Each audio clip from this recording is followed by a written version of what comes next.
No, I think we got it. I'm recording. Justin, Are did you you sure? give me But a I didn't give you any permission. confirm now? I am not recording at all. Oh my Well, God, Daphne, every time. Make host, allow record.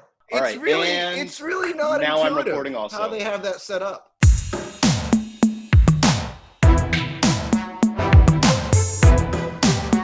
Hello, everybody, and welcome to Are We Podcasting Yet? The podcast where Alan and I continue to try and figure out, are we podcasting? Our guest today is the famous, the talented, gorgeous Daphne Khoo! No, I was going to tell you to say Clap it up. Haneri. Don't say my name. Oh, Haneri! well, she's a lady Daphne of Khoo, multiple aka names. Haneri. Haneri. Hashtag You know, Haneri. Underline We're bold Haneri. clarifying this right now. Yeah. Daphne Khoo Haneri, what are we supposed to call you from this point henceforward? Okay, in terms of work for music and for all of that, I'm now Haneri. But I mean, I've known you guys for a couple of years, so I did an interview yesterday where they kept I've known those guys for like a decade, so they couldn't help but call me Daphne, and I get it, it's fine. But for the sake of my music, I'm Haneri. Haneri. Professionally known as Haneri. What does Haneri mean? Haneri is the Hawaiian translation of my Chinese name. Are you Hawaiian? Which is? Am I Hawaiian? No, I'm Chinese. Justin. Yeah, and you know exactly where she's from. You know where she was born. There are Daphne, people listening that probably do not know if Daphne, aka Haneri, is Hawaiian or not. Yeah, there are That's people fair. talking on this podcast who don't know. And then, Daphne, question: what is your Chinese name, and what is that meaning? So my Chinese name is, for people that don't know anything about Chinese names, is put into three parts. My Chinese name, the first Chinese name is my last name. We go backwards. And then the middle name is my generation name. And then my last name is like the name that was given to me. So my Chinese name is Chiu Ping Yi, which is my last name, my generation name, and E is the name given to me. And E means 100 million. And while I was trying to figure out a new artist name, I put it through the ringer of like 80 different languages, and Hawaiian, so E means 100 million, and translated to Hawaiian turns into Haneri MIlliona, which was the nicest sounding name, honestly. And I didn't want my new artist name to be E. Like, I wanted it to sound Asian, but it's like, introducing E. Like, You could have gone the opposite way. What if you went with just 100 million? What if your artist name was just 100 million? My music is not badass enough for that. Can I say that? Of course, you can swear. But it might elevate to that level of badassness with the name. Yeah. I'm working towards it. The new EP that's coming out in November is called MIlliona. Your new music is badass. Your new single's dope, yo. Yeah. Alan, have you seen? I made have you him seen do the a new reaction video? video, and his reaction the whole time was like, Yeah. But inside mental explosions, like mental firework explosions. Oh, not just mental explosions. Whoa, hey, slow down there. too Slow much down. sharing now, Justin. All right, you know what, Daphne, you brought it up, but let's continue talking about your latest EP, MIlliona, right? And I guess the name comes from the second half of your Chinese name, right? Haneri, Yeah. 100, MIlliona, million. What's different about this EP? Where are you at as an artist now? Well, it's my first EP as Haneri. As you guys know, as Daphne Khoo, I had a bunch of stuff out. I had albums and EPs and singles, but I only made the switch in 2017. And so Haneri is like fairly new, but the music is, I want to say, more polished. It's more where I want it to be. And it's annoying kind of because I can't really hit the indie market because I really want it to be up to standard and par with, the people that I was making music with in LA. And so it's a frustrating place to be because I believe in it so much now, and I've never been more proud of the music that I've been making. It's very bold. It's very, I feel like the message between the songs are very intentional and very clear and very relatable, I want to say. And I'll tell you more about the new single in just a bit. But yeah, I am really excited about it. And I'm at a point in my life where I'm really happy with the music that I'm making. And to me, that's more important. I obviously want people to love it as well, but I am at a place where I'm happy with myself, and that's really nice. Aw. So it's so sweet. That's so sweet. Justin, are you in a place where you're happy with yourself? I mean, I feel like we know the answer to this question. Yeah. Just like, yeah. I mean, I'd rather not be stuck in this room anymore. But yeah, I'm out in 2 days of this quarantine saga. So anyone you got the nose test recently, right? I did. Nice. How deep did they go? Oh, it goes all the way recently. It goes all the way up there. Have you ever, you know how they mummify mummies in ancient Egypt and they scrape the brains out through the nasal cavity? I imagine it feels quite like that if the mummy could feel. Yeah, like a frontal lobotomy, right? And they do it. So I didn't realize this, but they don't do this in other places. Apparently, they only do it here in Singapore. They do it in both nostrils. And they leave it up there. Not just leave it up there and scramble it around for a full 10 seconds. Oh, you had 10 seconds. Yeah. I had 15 twists. She had twisted 15 times. Both nostrils or one? Both nostrils. 1, 2, 3, 4, 5, 6, 15, and then the other one, yeah. Yeah, they just go 1, 2, 3. And you're like, oh my God, we're only on 3. 4. No way. And then I was tearing up. Like, it's just like I'm bawling after a bad breakup or something. It's just like, just crying like my puppy died. And so they give me this tissue and I'm just like soaking it up. And then I'm walking out and I see these two, like, they look like trash bags. And I'm like an asshole, just like basketball shooting into this trash bag. And then meanwhile, the lady, like Nakembe Mutombo, failing at blocking a shot. It's like, no! And I'm like, what's your problem? And I threw it in like the biohazard bag. No. Apparently it's not where that goes. And No, she maybe lost not. her goddamn mind. She's like, they got that hair! And I'm like, I'm sorry, they both look like trash. But I say, this one's yellow! And I like the color yellow. And then she's like, it's okay. It's okay. Just trying to repress the murder in her eyes. And I'm like, anyway, I'm gonna leave now. And so yeah, that's Justin's that person who COVID nurses go home and tell stories about. Like a nurse is like, look, I've been having a crazy few months here, but let me tell you what this dude did. I feel like everyone who meets Justin has a story. They shouldn't put the two bags, like they were right next to each other. It's a yellow trash bag. I was disoriented. I just had a stick shoved up both nostrils for 20 seconds in total. And the tears were still like clouding my vision. Blurry vision, sure, but you could have told yellow from other colors, but it's fine. Wait, you know what? I have a question though. So you had to leave the hotel room to do the swab, I'm assuming? That's the only time I've left the hotel room. Yeah, but it was just the 17th floor of the hotel, so I just went up 6 floors. And then they let you back into the room? Yeah. Okay. Escorted. You know what? Escorted. I'm not sure if everyone gets escorted, but they escorted me. It's the hair, Justin. They don't trust you walking around Singapore without supervision. or just me practicing my jump shot into biohazard bags. Also bad. Not great. Okay, so I just want to clarify for anyone who's listening who's not aware of Justin's current situation. So Justin, you just got into Singapore about 2 weeks ago, right? You're ending your second week? 12 days ago. Right. And anyone who comes into Singapore from outside of the country has to quarantine, but not self-quarantine for 2 weeks. They are supervised. Oh, actually, no. Anyone who's not a citizen is on watched quarantine. If you're not a citizen or not a PR and from the majority of countries, you have to quarantine for 2 weeks at a hotel. That's not true, actually. Even if you're a citizen or a PR, which I am, when you come back, you have to do SHN. I think now you can do. I think now you can do homestay, can't you? Oh, not yet. Really? Got back from LA, but if you're coming from Brunei, South Korea, Japan, or Taiwan, you don't have to do shit. Yeah, it depends on the country you're coming back from. Yeah. But if you were coming back from, all of us would have come back from LA. Hopefully, Alan at some point. But yeah, you have to do the SHN.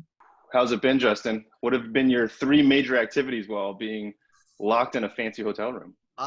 3 major activities would be writing, editing film, working out. All very boring. I was looking for something exciting. I haven't been bored. I haven't been bored at all. It's been great. I'm a little nervous about heading back out into the outside. Like, I get why people, when they're let go out of prison, they don't want to leave. This is like, I've got my daily routine. There's no responsibilities. Like, I don't feel like I have to accomplish anything at all, which is nice. Also, there's just been like this weight lifted off my shoulders by just not being in the US. Like, you don't realize it, but as soon as I haven't even stepped foot in Singapore yet. I've just been in this hotel room. But even though I haven't really been able to go out and experience any kind of normal life in society, the fact that I'm not in the United States is just like, I feel like we should. Like, you don't feel it anymore. You don't feel everything that's going on there in the same way. States. Huh? So Say I that think we again. should some sensitivity to your co-host who is in the United States. Oh, sorry. It's hard to tell where you are because of the Zoom and the white wall. Yeah, I feel like we need to kind of assess or possibly adjust Justin's tone because yes, you're no longer in the States, but lots of people are and they're dying. And also kind of hard to compare your current situation with prisoners because your camera angle shows us how terrible your prison cell looks right now. No, he's saying come out of prison. They just want to stay home. Hey there, Snowflake. I wasn't necessarily, I was comparing the fact that I've been locked in an enclosing and about to experience someplace that's on the outside with possibly the way that a prisoner would feel, because I don't really have anything else to relate it to, aside from the fact that I was in jail for 24 hours at one point. Yeah, But so you know better than I do how different it is. And with regards to people that are in the US experiencing what they're experiencing, yeah, it fucking sucks. I was there. I know people are dying. I'm well aware. We've all been there this year, so we can all relate. That's true. We all know what, the apocalypse looks like. Daphne, how do you feel about kind of your we won't call it an escape, but your journey out of the US to Singapore, kind of you left right before really everything got ugly though. Like right. I got out as it hit, because I was gone in December. I think you moved there in January, right? Or December. Yeah. So I was here on tour December, January.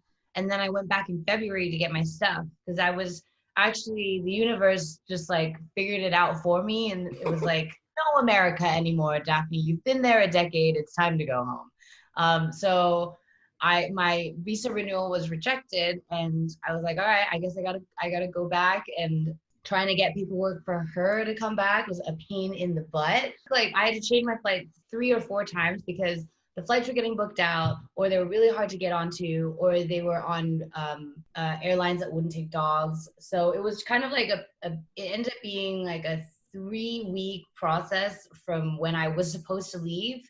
So when it was like not really COVID to like seeing hazmat suits at CVS, and I also went from people thinking that was ridiculous to wanting to buy hazmat suits. So I was there like as it started getting very real. And it was really sad because I didn't get to say goodbye to all my friends that I had made over the past like 3.5 years. So that was really, really sad. I like cried the day that I left because my best friend picked me up and we did like a mini road trip to Malibu and then went to LAX. But it was really sad because I made very, very good friends in LA. But yeah, it was falling apart when I left. Yeah. So everyone's really happy that I'm home. But you know what? Is it still, does it look orange? Is the sky still orange, Alan? Thankfully not, but it did have some days where it was insane. And it's fun, but the calamities just keep piling up, which is nice. The wildfires was not something I expected at all, but Justin knows this. My family and I had to evacuate our family's house and go somewhere because there was a fire right near our backyard. Where were you? Because my friend in Santa Cruz had to do the same. So I was a little bit further north. I was in East Side San Jose, so kind of like South Bay Area, the South Bay they call it. Yeah, but it's for about actually when the fires were the worst. It wasn't when the air quality and the smoke was the worst. Mm-hmm. It's as the fires kind of started to simmer down and smolder for a long time, and then more fires started. For like 4 days, it was like Mad Max. Everything was brown in the sky. It wasn't even like Singapore haze. It was like dark, like ominous, like brown colored at like 10 a.m. How close did the fire get to y'all's house? To be honest, we were okay. We have a kind of like a hill range that separates a big park, like a natural park, from our housing. And thankfully the hills kind of kept a barrier. But we were within the evacuation map, even though we probably weren't as much danger. Is the fireworks thing true? The gender reveal fireworks started the fire? Is that true? From what I hear, it is, but that's also just a widely circulated like news story. Haven't seen proof, but yeah, sounds like they had a ginger reveal party. Yeah, it's also just one of many, many fires that got started by idiocy, right? So yeah, I mean, it's not all confusing. the fires were caused by natural causes. No, I mean, there are, there's always like a month or two in LA where forest fires start, and sometimes they're manageable and sometimes they're not. But apparently, from what I read and from what I know from living in LA, it wasn't the time for it. No, it's supposed to happen later, actually. It's not Yeah. supposed to happen this early. We're like early in the wildfire season, which is why people are scared. But it's just Yeah. because we've had some of the hottest days on record. So when it's that hot, it's drying out everything on land. And the so wind spreads it too. Mm-hmm. On the opposite end, less detrimental, I guess, but very strange. It's been raining a lot in Singapore, and it's not even monsoon period. Rain has been really every day. Like, there's only been, since I've been in day. quarantine, like 2 days of sun. Yeah, that is surprising. Yeah, the world is. What is happening, guys? What is going on? I think the world's going through a bit of a transition in a lot of regards, in every regard. I mean, and also, not to talk about too much American politics, but Ruth Bader Ginsburg died. And now Donald Trump has possibly another nomination to the Supreme Court. Yeah. He says he's going to do it too. Yeah, I know. Even though Mitch McConnell and the entire Republican Senate like fought hard for Obama not to get to nominate a Supreme Court before his that presidential election. Trump is already nominated too, right? Yeah, Gorsuch and Brett Kavanaugh. And which both of them have ended up leaning towards the left on their decisions for the most part. Yeah, I know, which is shocking, which is surprising. It must piss Trump off so much. Yeah, he must be so mad. So stay over there, Alan. I will. I'm trying. But I miss you guys. It sucks, that I get to LA after both of you guys left. But it's soon. I will be. Alan, none of us wanted Justin to come back. It's just he decided to. We're going to take a new direction of conversation, actually similar to what we were talking about. Justin and I are both Americans who traveled out to Asia for our work. And we talk a lot on this podcast about that kind of difference and what Asia sometimes looks like, especially in entertainment, through our eyes. But you have a different perspective, especially being a Singaporean who traveled to Los Angeles and who set up shop and started to create her own career in California. I just want to know, for people who have never moved to California from Asia, what was shocking to you? What was surprising? Because there was definitely stuff for us that we were like, this is totally different. When you moved to Asia? Yeah, for us, it was, quite a culture shock, but it had to have been something for you. Well, California was not as jarring of a shock because I'd been studying in Boston for a couple of years and then lived in New York for a couple of years before that. So, and I had visited LA a bunch of times because after college, a lot of people either moved to New York or Nashville or LA. Like, these are the three places to make music. I'll just spat at my computer, sorry. But thank you.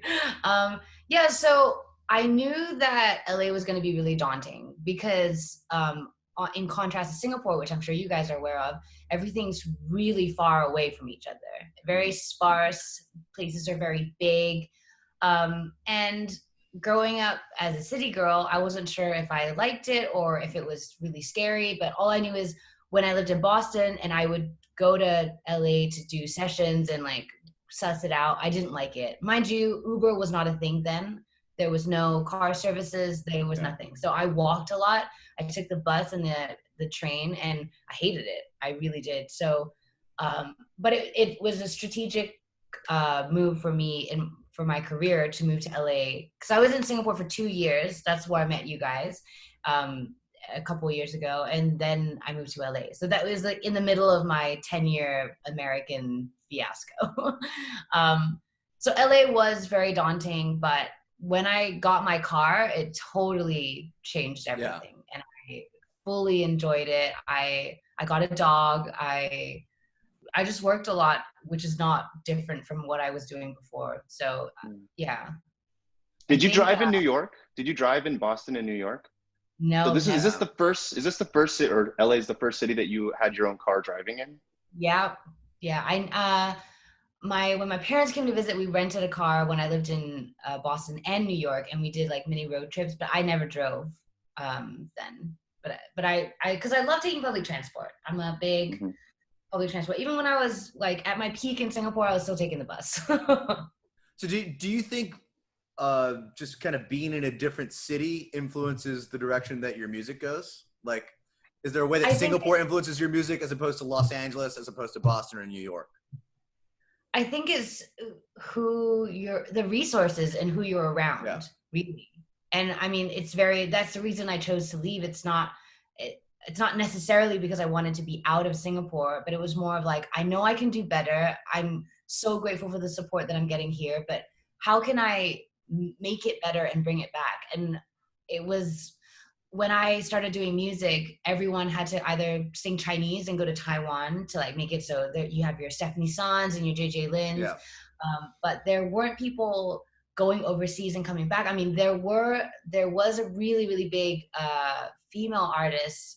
Even if I remember her name, I wouldn't want to say it because this is what I heard, right? She was like a really big star when she moved to Vegas and then came back. But then what I found out was she was just singing like at a hotel, but Right. but even then, like your experience and you having to play with these top-notch musicians like ends up expanding your For sure. ability to create and be better in your field. And I have to commend her for even doing that. Like when I was younger, I kind of like didn't respect that. I was like, wow, so that's all she did and she came back and was famous. Like that's ridiculous. But I think maybe at that time that was all you could do. Yeah, I mean, you can say what you want about the industry out there, but bottom line is there's just so many incredibly talented people. And if you want it, if you're not wasting your time there, there's so much to learn, which I'm grateful that I got a chance to learn. Yeah, no, I mean that's why I think Alan and I were wanting to be out there so badly. It's just, I think, not just to try and increase the quality level and money that we made with the work that we do, but also just to learn new things from different people that have different mindsets and are good at different stuff. And that's what happens when you kind of change your location, right? You're learning from different kinds of people. I think it's age too. So if I may ask, when did either of you live in LA prior to this year? Alan did. Yeah. I lived in LA I went to school in LA for 4 years for college, and then I lived in LA for 4 years after that. No, 2 years. Oh. 4 years after that. So I had a total of eight years in LA. You what? I had a total of 8 years in Los Angeles. Yeah, but honestly, it was very unsuccessful. And it's funny that you changed your name because I was actually going to talk to you about that. So I was trying to act and host in Los Angeles before I moved to Asia, and it didn't go very well. I was not successful at all. But Justin knows this story. I actually had to change my name because even though I'm half Chinese, I don't look like someone whose name is Alan Wong, at least not to a typical American audience. So like I had a Chinese agent who made me drop my Chinese last name, and I went by an ambiguous last name that was neither Asian nor Caucasian, which was Alan Matthew, which was my middle name. I feel like you gotta have like a single syllable last name. Alan, yeah. I don't know what I'll have to think about it. Like Wong, like my original one. Wong works. Wong works. Alan Wong. Wong works in Asia. Everyone knows you here. How about that girl? Do you guys watch Agents of S.H.I.E.L.D.? I'm sorry, I'm such a nerd. That's not making nerdy. The half Asian chick. Kristen Crook from Smallville? No, the one in Agents of S.H.I.E.L.D. In Agents of Well, what's her name? What's her That was the whole question. Is her surname Asian? Her surname is Asian, and she tried to make it in Taiwan. She had 1 or 2 songs that came out, and she tried to do the whole thing. But then she came back to America, and her agent told her to take on her father's name, which was like a white name. I don't know her name. This is terrible. I'm bad at entertainment news. But she took that on, and then immediately got the Agents of S.H.I.E.L.D. gig, where she's one of the lead characters, and just her career just rocketed from there. But I think her last name is a 2-syllable last name, so maybe my 1-syllable last name is not. Wait, but you have a 1-syllable last name, and you chose to change it.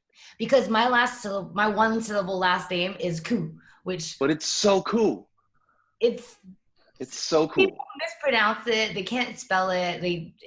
There's too much ambiguity. Wait, but Haneri doesn't have ambiguity in it? Okay, I realized that once I changed my name and such it, I was like, well, I didn't realize that there's so many ways to pronounce this, but I thought it was very like sounded out, kind of Haneri. No, that's how I saw it. I actually never thought it might be anywhere else or any way else. So we're good to go. So Chloe Wang did change her professional name to Chloe Bennett. Chloe Bennett. Yeah. She changed her name to Chloe Bennett? So she went from Chloe Wang to Chloe Bennett. Wang is not, I feel like, a superstar last name. Well, also, Justin keeps saying Wang, but if it's W-A-N-G, it's probably pronounced Wong. Wong. Again, no one pronounces their name Wang. An American would say Wang. That's an true. American who worked in Asia for like 15 years.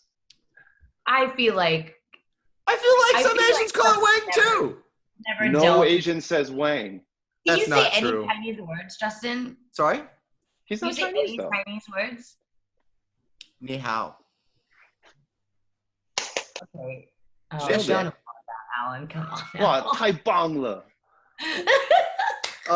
But yeah, so this to your point, Alan, and we've talked about this before. It is an interesting scenario that, say, Chloe Bennett was in, and that you're in as well, being half Asian, but don't necessarily look Asian enough to have the last name there. Because even with the industry being incredibly diversification friendly out there, and Asian kind of being a trendy thing to be right now, it's a weird scenario if you don't look Asian enough. Because now you've got the Asian last name, but to an American, you don't really look Asian. And so it's like you're in this weird no man's land as far as castings are concerned, and they don't know what to do with you. Also, to Asian Americans, you don't represent necessarily the Asian American community. Even if my name might be the same as them, I don't look as fully Chinese as they do.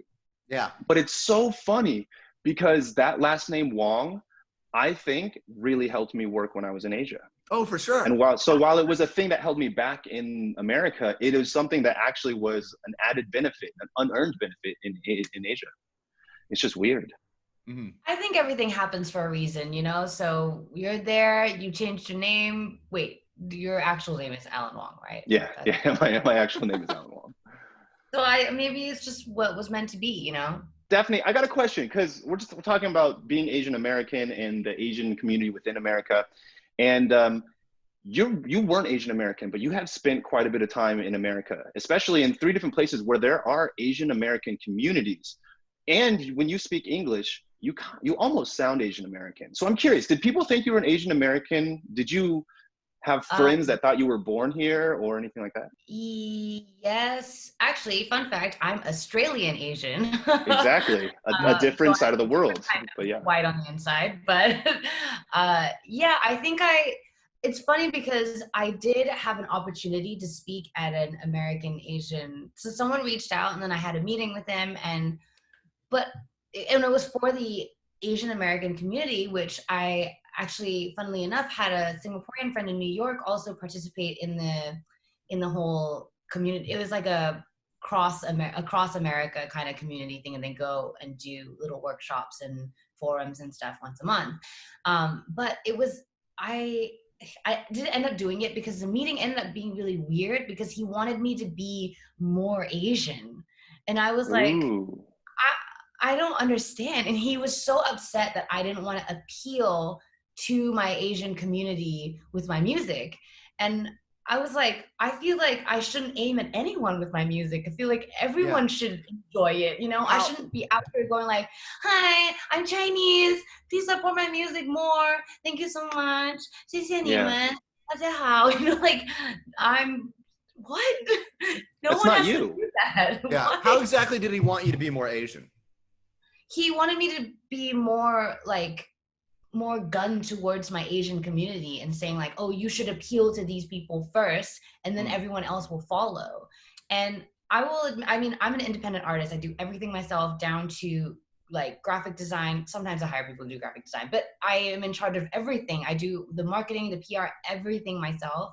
And so the last thing I want is to have to target it to a specific amount of people and then hope that it grows from there. How about I make good music and then hope people like it? Like, that's my trajectory so far. And I mean, I haven't been completely incredibly financially successful, but I feel like I've been creatively successful, and I love what I do, and I'm proud of my work, you know? So it was just very frustrating to me because I kept going like, I don't think that to answer your question, he wanted like his stuff, it was more satirically targeted towards Asian, but he was making videos, so it's different. It was more obvious.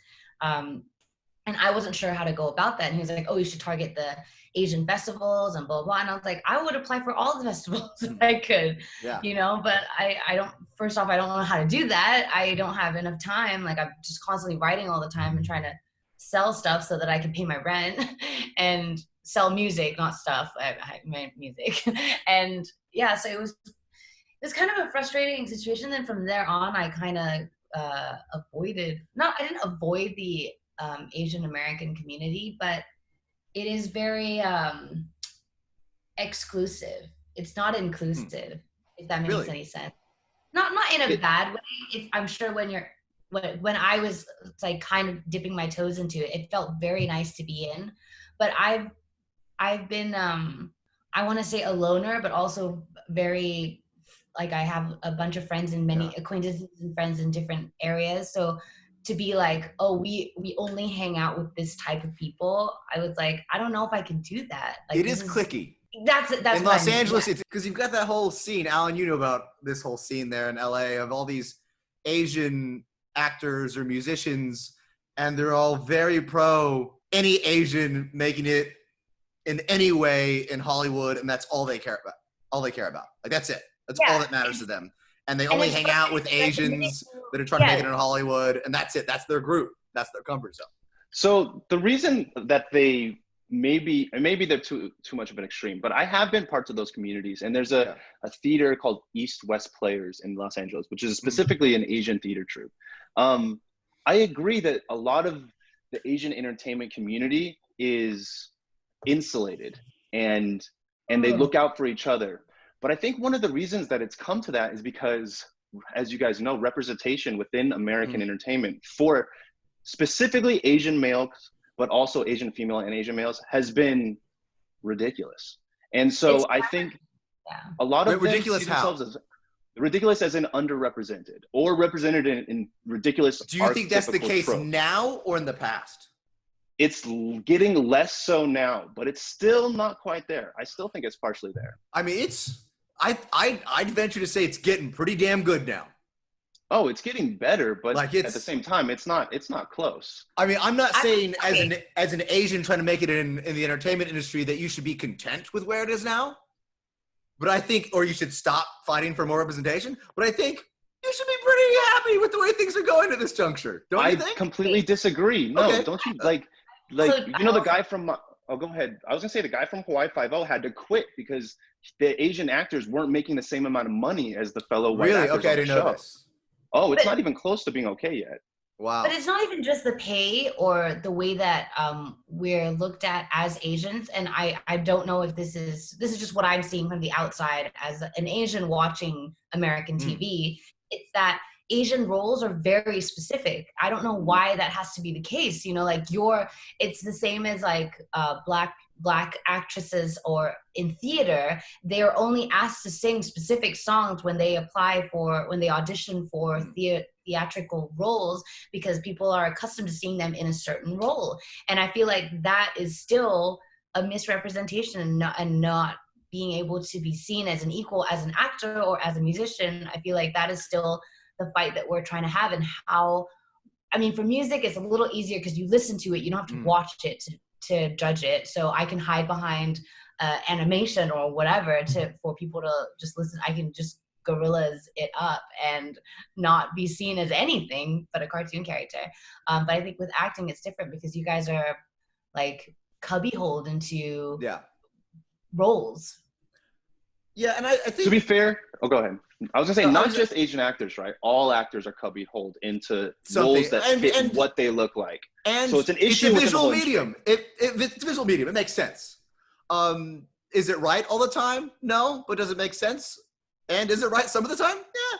Yeah, You know, I mean, I would agree. visual medium. There's a reason that people do it. I get it, but it would be nice to have a blank slate when you walk into an audition. Is all I'm Yeah, saying. you can't. I mean, because Yeah. you've it's again visual medium, like you, and especially and especially these days, there's a lot of emphasis placed on making sure you're playing the proper race.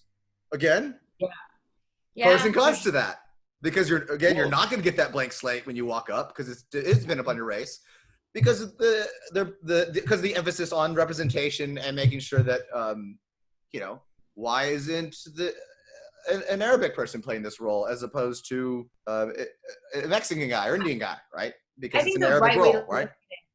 Yeah, I think that maybe a better way to look at it is, even if you were white, like if you don't fit the description of the role, you're still not going to get it, you know? So maybe in that way, yeah, you know. But if we're looking for a guy and you're a jock, like, bro, you ain't in. The weird thing is that characters have race stipulated before it's been cast, and that it's oftentimes worked into the story. And you know what? I don't think that's wrong necessarily. We're a racialized culture and a racialized society here in America. Unfortunately, it's never been more obvious than it is now that we're a racialized society. But I just hope and I look forward to the day that characters can be any ethnicity, and it doesn't need to be explained in the script, or it doesn't need to be like noted upon, where there could be a Chinese male character as the main character of some show, but he's dating maybe a different ethnicity, but it never even talks about whether he's Asian or not. He just is Asian, but the story has nothing to do with race or ethnicity. I mean, I think that's surely happening already. It does. No, it does happen sometimes. And I think, and the bottom line is race is a thing, and it's an important part of our cultures and our societies, no matter what place we are in the world, and it's going to reflect that in the art. And so it is going to continue to be a thing with regards to scripts that are being written, or our music, this is who we are. But it doesn't always have to be, right? No, it doesn't always have to. When it is specified, I think it should be for a purpose. But sometimes I think right now we have a default state where everything is racialized. It doesn't. Then maybe we could have some more stuff where race doesn't matter. Okay, before we get to talking a bit more about Daphne's music, since we're on this topic, I want to hear y'all's thoughts, because we need to get to music and Daphne and her amazing album. I want to talk about her new But single. Before we do that, because we're talking about it already, surely you guys have heard about the Academy Awards guidelines now to be eligible to win Best Picture. Just for our audience, Justin, before we get into the conversation, go ahead and explain it in detail and to the best you can, so that we start off from the same place. Okay, and feel free to jump in, Alan, just in case I'm not getting this exactly right. Basically, I think you know better than me, though. I don't think I do. I don't really know what the exact stipulations are, but the Academy, for the category of Best Picture, has now put in place these guidelines that are supposed to not just promote representation, but force productions down the path of more representation in order for them to be able to be submitted into the Best Picture category for the Academy Awards. And the guidelines are pretty loose. They're loose guidelines. Like I think does it have to be 2 out of the 4, or is it 2 out of the 5? Alan? It is something minimal like that. Like, they put a lot of categories, and you can represent a small number of them. And it's something like you have to have 30% of your cast. One of them is 30% of your cast has to be of an underrepresented group. And but I mean, basically it's like as long as it's not a straight male. So basically most cast straight white male. Yeah. So basically the vast majority of films right now in today's age, especially if they're going to be up for that category, already fit that category. Already qualified. And then it goes from there with in other ones with regards to the production, with regards to blah, blah, blah, blah, blah. And I'd say even without this, 100% of the films in that category probably meet it. Just about, in some way. Yep. Right? So what do you think about the fact that they did this? So is it just lip service then? Is it just for them to It's total sound lip like they're doing service. It's something totally good? pandering to the. It's pandering to the left. It's trying to be PC. It's total pandering. But And marketing. okay, marketing, I get how that can be kind of sleazy, especially. It's like a lot of companies jumped on to the hashtag Black Lives Matter after it was already a very easy thing for companies to agree to. They're like, oh, now that people all understand, you know, we're a part of it too. But is it pandering to the left? I don't know if it is. Maybe Why is not it pandering. maybe it doesn't go far enough though, and it's like if it's too loose of a stipulation, maybe it doesn't go far enough. Or are you saying there's no point in having it anyway? I think this is fucking horrible. Why? Why are you having this checklist for the art that people are creating? Why are you setting this precedent for basically the award that's held in the most high esteem in our industry, and you're making a checklist to deem it worthy enough to be given this award?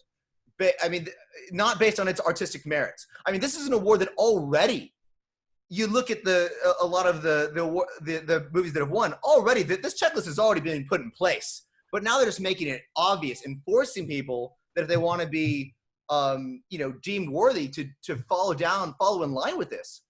Why? What is? Maybe, I mean, as an artist, I think it is horrible. I think this is a step in the back. I think it's a step in the wrong direction. I think it's a stupid idea.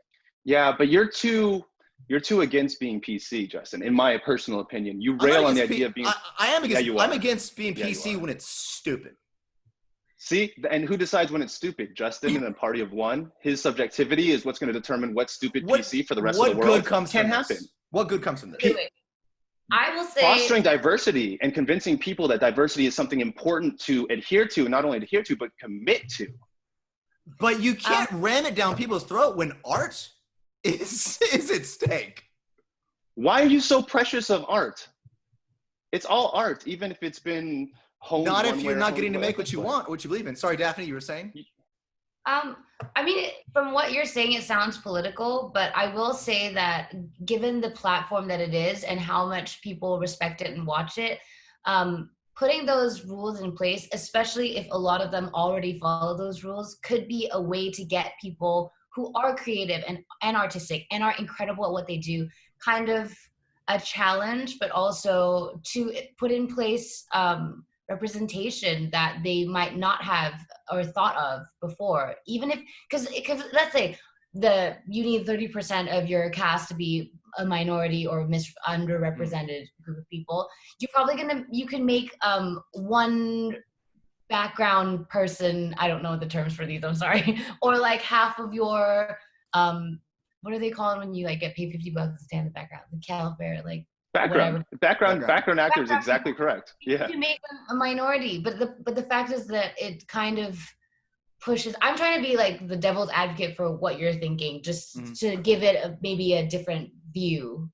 But if it wasn't put in place, then I feel like people. I mean, it could just be lip service. It could just be pandering, but it also is, in a way, the responsibility of the people up top to do something rather than do nothing, to keep in line with what's happening now and at least do something about it rather than doing nothing. It's just, you already have in Hollywood right now, this is already happening. Like, you've got there are productions that are choosing their cinematographers based upon their ethnicity and gender.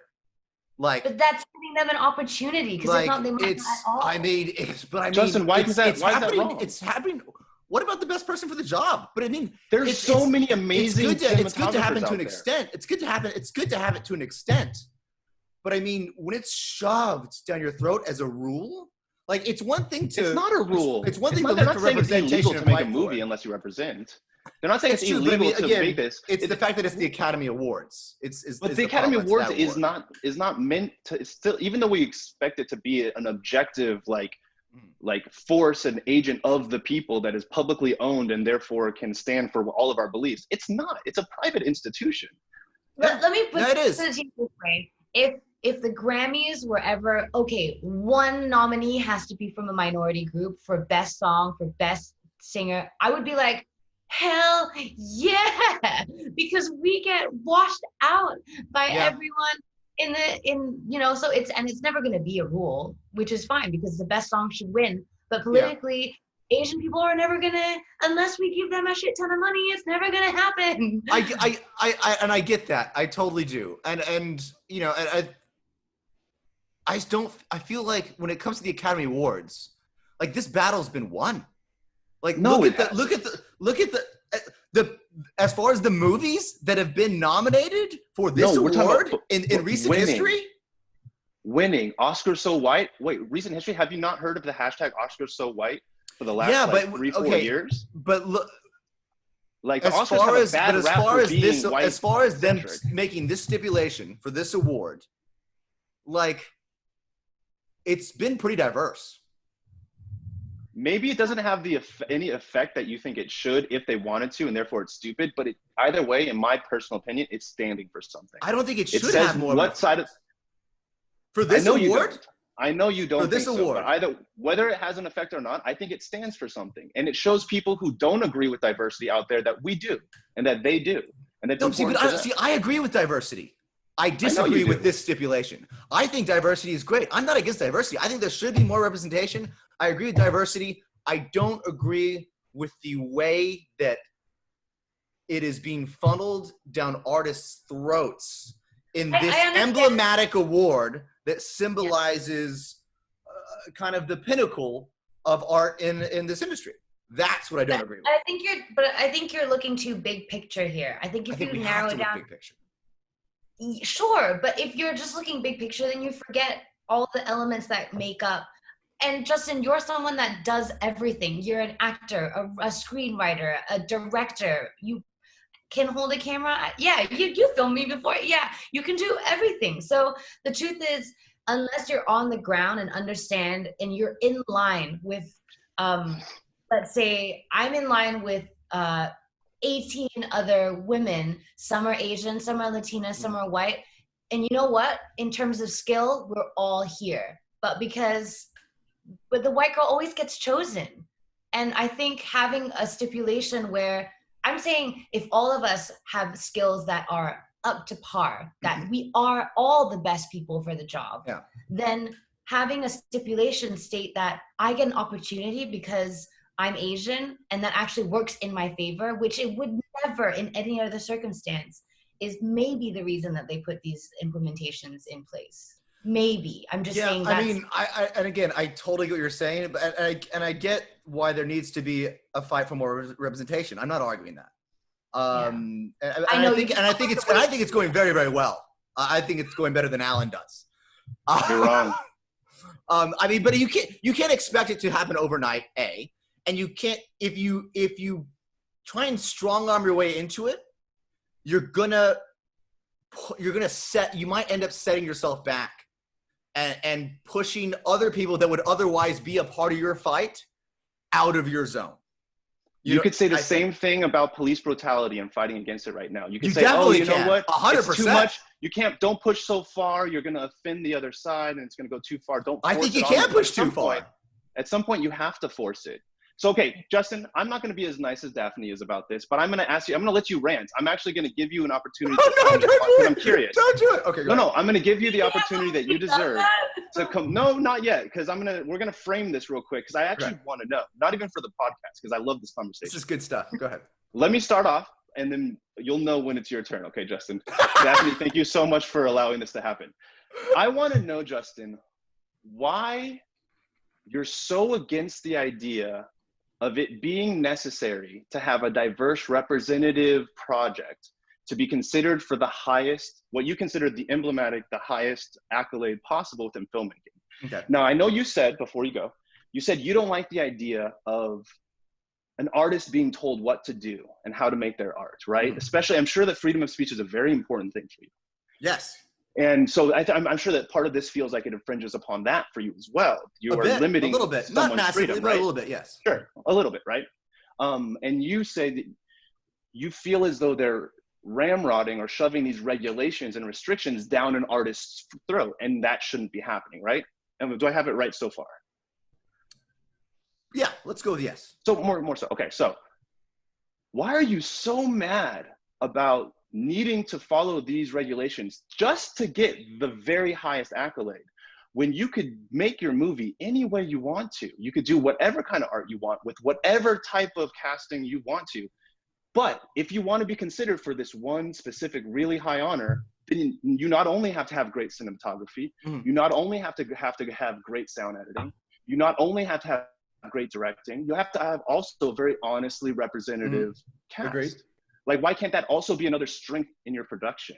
You can't allow someone with terrible editing to win the award. No, but why are you forcing me to have good editing? Why are you forcing me to have good timing? I get what you're saying, and what you're not getting, I don't think you're getting my main reason for, which is my main reason for having a problem with this is the symbolism of it, is what it's emblematic of. I agree with everything you just said, but my problem is what it represents. That's what my does it problem. represent to you? What does it represent to you? Why is that scary? It's scary to me because it's setting a precedent where that it might be okay to tell people how to make their art. Just for this award, but it's the biggest award. But it's the biggest award. That's the problem, and it's getting all this media coverage. There's this precedent. This is how this type of shit starts. I mean, historically, you set it. You let it happen once at the biggest, most emblematic part. You go, this is one, and then other people are like, we're gonna do this too. And now you might have a fucking problem. You know, I mean, that's why it's scary for me. That's why it's a worry. Why can't diversity be one more thing that can set an amazing project above another by a little bit? We have all these other attributes that we assess. Right? In deciding what is the best picture. Why can't having a diverse and representative cast and crew also be one of those attributes that we use to assess it? Because it's not a core principle of the art. A person's race isn't a core principle of the actual technical abilities of what you're creating. Okay. Well, art's not all technical, and yes, it is. Casting is a technical component of the art. Yeah. Okay. But I mean, movies. Is there an award for casting? Yeah, of course. There's casting directors. Casting directors get awards. I didn't know. Best casting. You didn't know there's best casting? No, I didn't. Yeah, I better check to make sure there is. We're not going to agree on directions. We have fundamentally different beliefs on this matter. What I was going to say is that growing up in Singapore and loving music and wanting to be my entire career, I realized that a lot of movies, TV, music, and fashion are all the pillars of the time. They're very time stamped in representing different eras, and I think having someone in a position of power to be able to make sure that we're staying true to what the times are could be, I'm not saying that I get your frustration, because as a creator, wanting to get your stuff into a place that will give you some credit and then being forced into different criterias is very frustrating. So I get where you're coming from, but it's also being someone who's been on the inside of it and being like a little ear that wants to make it work and being seen, no matter how small my role is. Like, I get why they do it too. And I think it is really important that we try and look at our industry in a way that's not only, like you said, big picture stuff, where we are in it and how, and also to be positive about whatever is going on, even if it is frustrating, because there's too much shit going on to be sad about. I mean, I get the positive aspects of what they're doing with this. I just also think it's dangerous. And I see where you're going with that, but until it actually gets there, you don't gotta worry too much about it. I mean, it's not as dangerous as the fire that's encroaching upon Alan's house, but I mean, it's dangerous. They both are pretty hot right now. But actually, kind of staying in line with this, but back to you, Daphne, because you were talking about kind of being funneled down this path, or somebody trying to funnel you down this path of Asianness or being more Asian while you're in the States. Do you have that same pressure here in Singapore? No, because it's I don't know a good analogy for this, to make my point more clear. But it's more of like, I'm part of a minority in America, and therefore the need to stand out is very important. However, coming back here, I'm part of a majority, and therefore I don't have to do shit. Like, I mean, it's not that I don't have to do shit. It's more of like, I don't need to explain myself because the majority of people already understand me. And like, me reaching out to the masses is the same as me reaching out to my race. But also growing up in Singapore, I'm so blessed that I don't see, I mean, everyone's a little bit racist, let's be real. But yeah. I don't really see the difference in having a Chinese best friend or a white best friend or Indian best friend or a Malay best friend. We all grew up together. We all take a shit the same. I mean, I grew up with this mentality. Do we though? You know? Actually, I think some people take shits differently. I only know how I take a shit. I don't know how else you take a shit. Well, I mean, I think some people may have different methods or little rituals that they go through while and before taking a shit. About when it comes to the nitty gritty, we're all made of the same shit, you know? Maybe formed a little differently or different elements come together. But what I'm saying is that I grew up in a society where I didn't see that. And I'm glad I didn't, because then I don't. The shit coming, you didn't see the shit. I see the shit come out of my dog's ass, and I'm like, oh. Yeah. I mean, for the most part, Singapore is a country that definitely seems to handle the multiracialness and multi-ethnic and multicultural, multi-religious components of its tiny country very well. Very well. When you're considering how other countries are able to handle these things, you know, granted, there's obviously, it's not perfect and there's complaints to be made, but when you look at the end result, I trust you to find those complaints. I mean, I'm looking out the window right now, and it's looking pretty peaceful. Well, here's the thing: if you're not allowed to have wars, you're never gonna have any race wars. Like if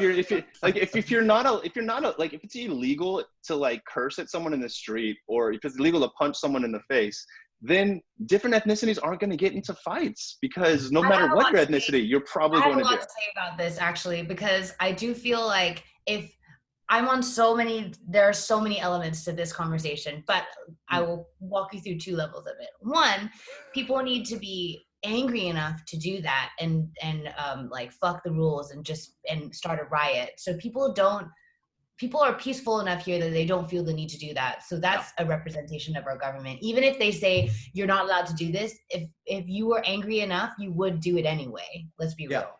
Second, my second point to that is, though, the culture in Asia is to not feel anything. So I don't know if it's because we're not allowed to feel or because we're very peaceful. It's very confusing. Right.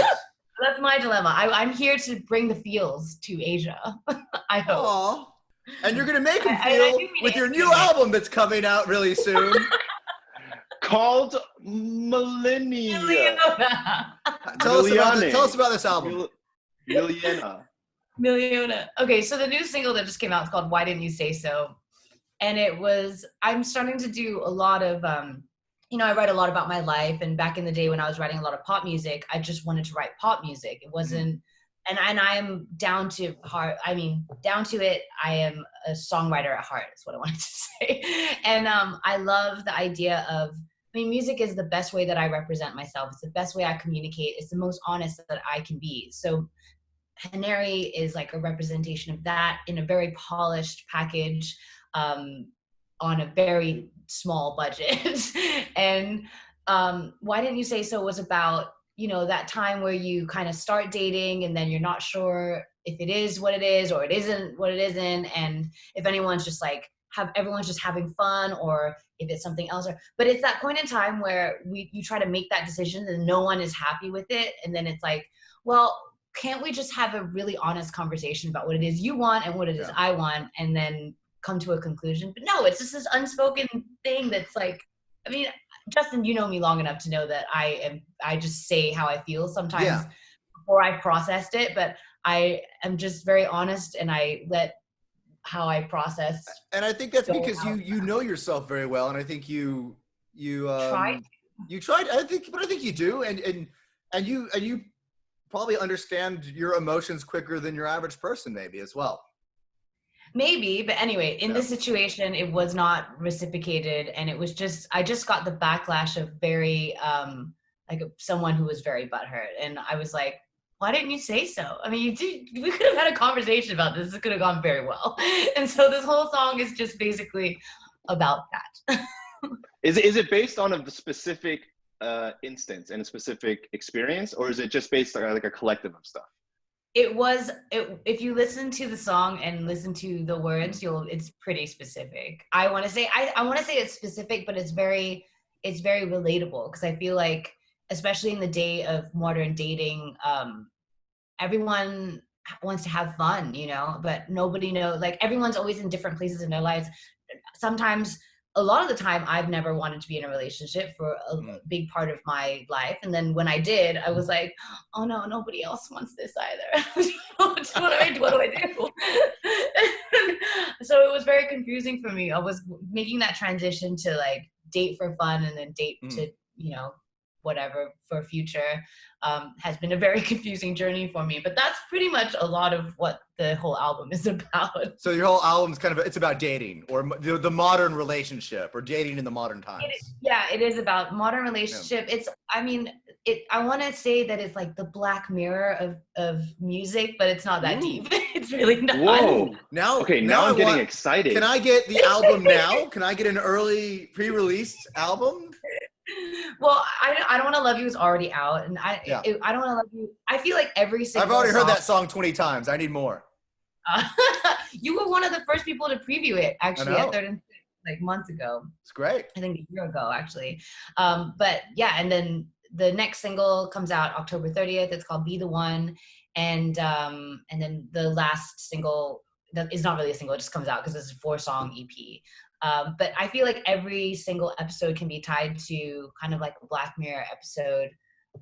So Be the One or Play Nice, actually, the last song is, I was inspired by the episode Saint Junipero. It's the one with the two ladies. Have you guys watched Black Mirror? Yes. Yes, but I don't know which one you're talking about.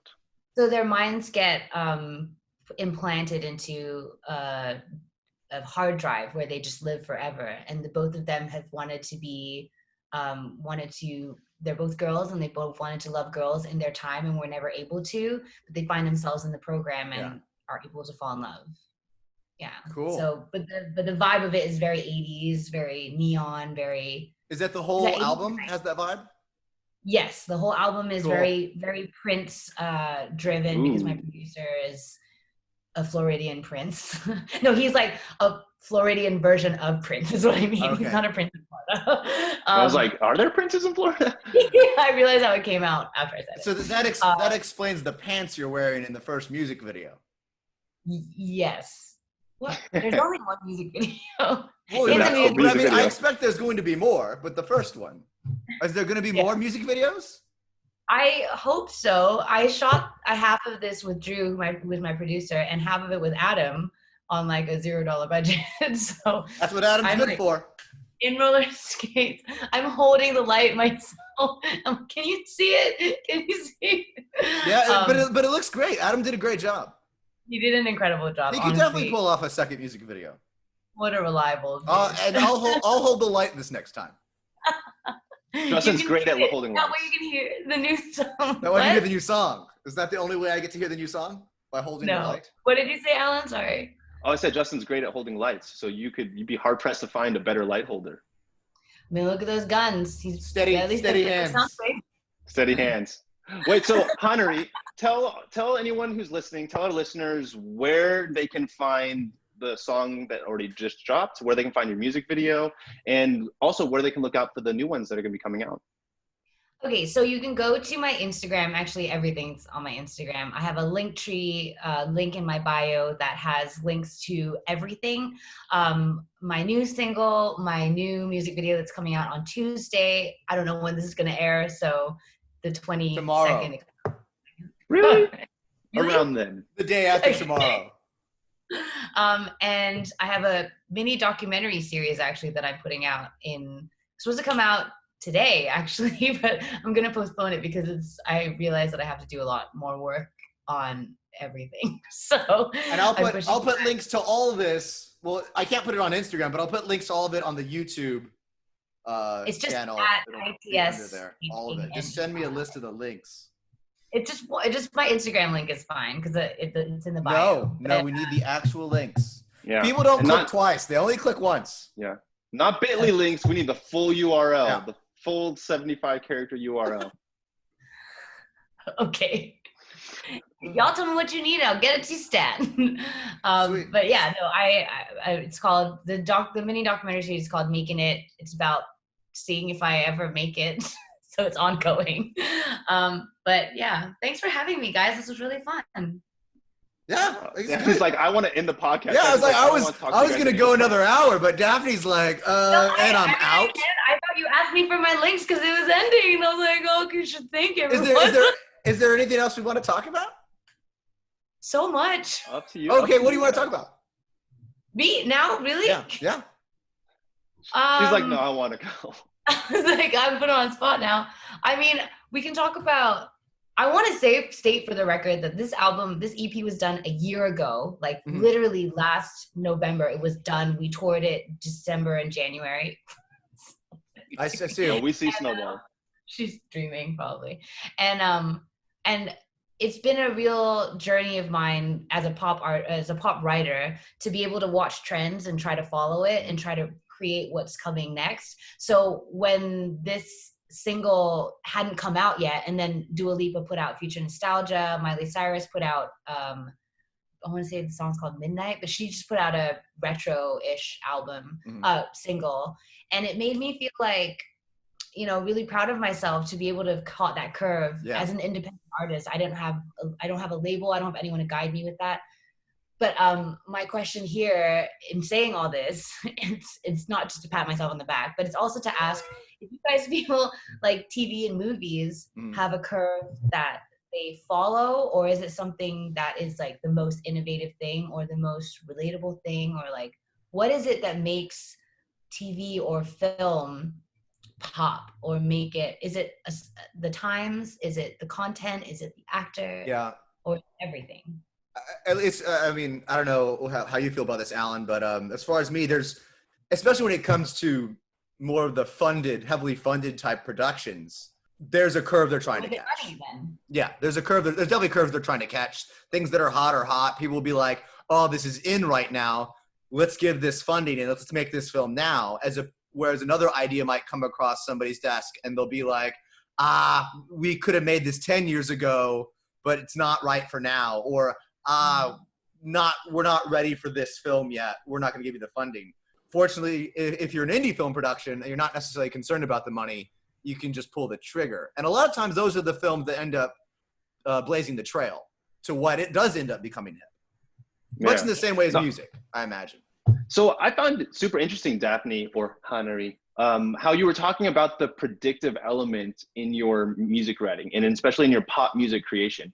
And I hadn't thought about how analyzing the current situation in the industry and then predicting what you think that is going to evolve into within the time period that you can get it made and release it so that you can catch that right moment. I guess I hadn't thought about that within music making, but it makes a lot of sense that you do that.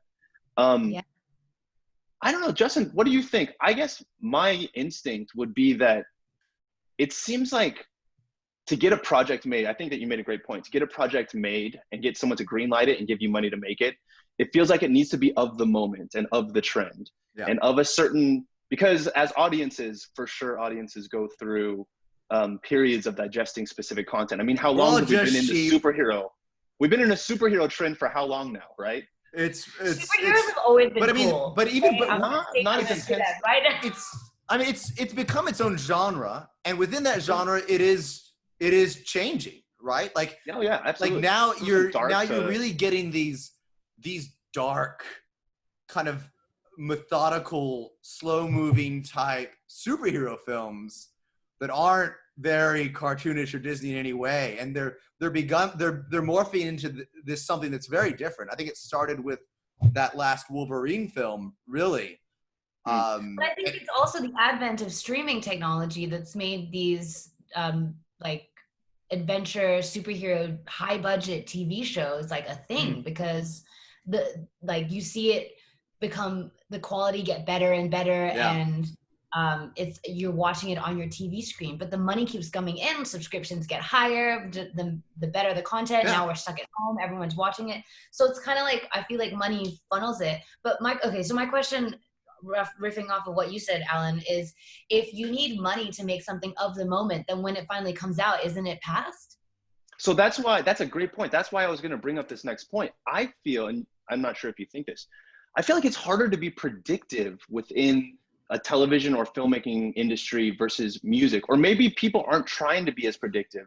I feel like projects get made, they're similar to projects they're doing really well of the time.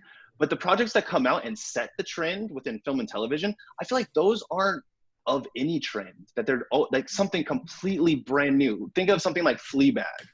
Yeah. And you know how when Fleabag came out, like that set a whole new trend and a whole new direction for television entertainment to go, of like direct address to the camera and stuff. So I'm wondering if film is more of the moment, music's more predictive. I don't know. I think that you are right and wrong at the same time. So let me explain. I read a lot for K-pop, J-pop, like all the Asian pop stuff. And as in fashion, Asia is kind of behind a couple of seasons. So in terms of, and a lot of this is because, a lot of like Gaga tracks or Beyonce tracks that didn't make it anywhere, but they were like high tier producer quality tracks, ended up being sold to Korea and people write on those tracks. Therefore, the trend was anything that was hot in like 2015 is now hot 2017. Took them 2 years to make the tracks, market it, and push it out. And therefore, it is really easy to write for the Asian market if you have a reference of who the singer is and what was hot 2 years ago in America. So that makes it really sense.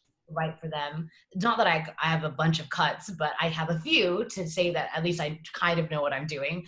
But in terms of America, if you look at people like Calvin Harris, Benny Blanco, Zed even, they are ahead of the curve. They want to do things differently and they create a trend. And as a songwriter, and when I was in school, understanding this just made light bulbs like flash like crazy in my head, because it's not just following, like watching a trend, but it's also figuring out what is different enough but relevant enough to what's going on to be made in a year and released, because that's probably how long it's going to take you to get everything together, and still be hot and relevant and different, but good enough that people want to listen to it. And I feel like that's like such a fun and exhausting challenge, being in my industry, but that's why when I hit it, it's just like, it feels good. Even if the song goes nowhere, I still feel like I like did my job right, you know. No one has it. I don't have a KPI for myself, but this is one of those things that make me feel like I hit the mark, which is really nice. Well, you can definitely expect a minimum of 10 more avid followers after this podcast. Maybe 12. Maybe 12. I'll get my cousin. I mean, I think this is the episode where we break out. It's the 6th episode. It's always the 6th episode. It's the 6th episode where podcasts break out. Yeah, the one where you have a musician that's about to blow up as well, and you do it together. Your careers kind of find harmony, and we all become uber famous. Yeah, this is the one. I would like that.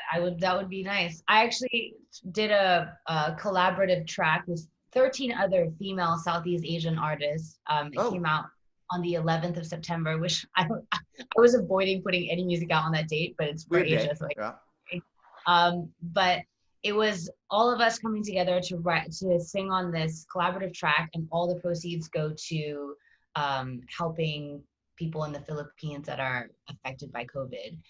So it's by ABS-CBN, which is like the biggest huge network. So it's been really, really fun and interesting to work with these women, because none of us met. We all recorded wherever we are. And then the first time that we met was for the press conference, and all of us just show up like all like dolled up, and it's like there were 100 people in that one Zoom call, and they put all of us on top because we're all the artists.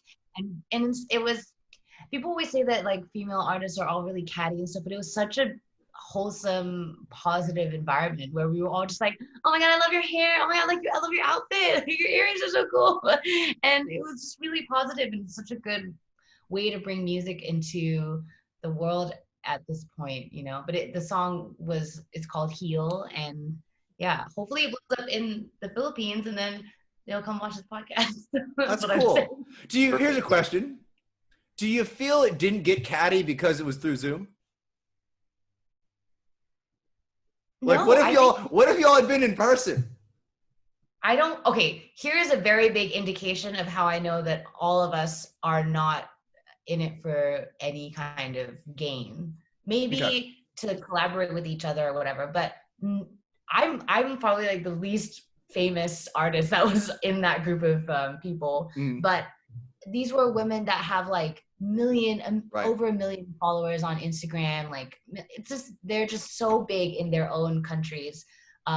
But no one took money. None of us got paid. Yeah. Like you'd have to be okay with that to be on the track. That was like a statement that they had said. And when they sent me the kind of what do you call it? The brief for the song, they straight up were like, there's no money. You're doing this for charity. And so I think that's how we all know. And one of the organizers actually said it during the press conference. She was like, I have to, because in my heart, I was like, some of these women are getting paid. Like, come on, they wouldn't do this for, you know, and that's cool. Like, I get it. I know where I am. Like, I'm back in Asia. I gotta pay my dues again. It's fine. But she said, actually, these women are amazing because no one is taking money. All proceeds are going to this charity. Yeah, it was just a really positive environment. So I don't know. Awesome. I don't think we can get that. I have my doubts, but yeah. Yeah, me too. And I think all of us that went in, we were very apprehensive because it's like, there are very competitive women in Asia, and I think it's amazing, but it also gets very exhausting to compete against. You know, well, like, I mean, anytime you get people that are performing at that high of a level together, that many of them that don't know each other, but you all do the same thing, there's something in the air. Whereas, you know, you can act cordial, but everybody's sizing each other up. We actually all followed each other on our social medias, and even some of the biggest artists. Like, keep your enemies the closest. The what? Keep your enemies the closest. You're too host with them. Live a little, be happy. Jesus, I am happy. I'm excited. I only have 2 more days in this freaking room. I did my quarantine. I did my SHN with Snowball, so we had a blast. I'm sure you did. I've got the dinosaurs. The dino kiddos are here. Yeah, how the kids? They're good. They're good. Do you know that Justin called me once for his balcony? Right. Was asking me about if it was okay to talk to them about sex. I'm like, I'm the last one to ask this question to. You were helpful. Not even thinking about the fact that all they have are each other at this point. And they have like, me. Brothers.